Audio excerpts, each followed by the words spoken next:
নির্বাচন পরবর্তী সহিংসতায় সারা দেশে 2 জন নিহত হয়েছে, আহত হয়েছে অন্তত শতাধিক। এর মধ্যে বাগেরহাটে বিএনপি ও স্বতন্ত্র সমর্থকদের সঙ্গে সংঘর্ষে 1 জন নিহত হন। অন্যদিকে মুন্সিগঞ্জে সহিংসতায় জসিম উদ্দিনের নিহতের ঘটনা পারিবারিক দ্বন্দ্বের জেরে, জানিয়েছে সেনাবাহিনী। এছাড়াও দেশের বিভিন্ন স্থানে বাড়ি ঘরে হামলা ও ভাঙচুরের ঘটনা ঘটেছে। ত্রয়োদশ জাতীয় সংসদ নির্বাচন শান্তিপূর্ণভাবে অনুষ্ঠিত হলেও নির্বাচন পরবর্তী সময়ে দেশের বিভিন্ন স্থানে সংঘর্ষ ও সহিংসতার ঘটনা ঘটেছে।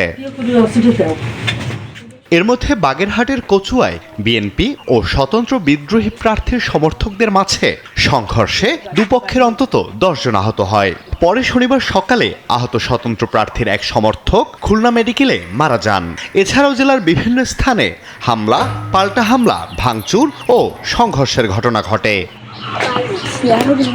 এদিকে মুন্সিগঞ্জ সদরের আধারা ইউনিয়নের চর আব্দুল্লাহ গ্রামে বিএনপি ও স্বতন্ত্র প্রার্থীর সমর্থকদের মধ্যে হামলা ও পাল্টা হামলায় জসিম নামে 1 জন নিহতের অভিযোগ উঠেছে।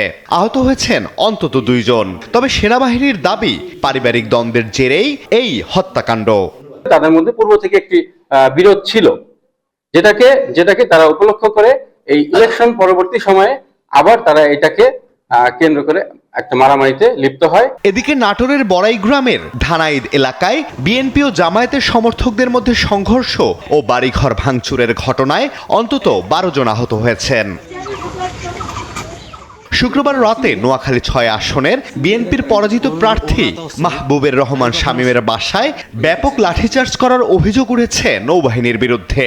এতে বিএনপির প্রায় 8 নেতাকর্মী আহত হন। পরে দুঃখ প্রকাশ করে সংবাদ সম্মেলন করে নৌবাহিনী।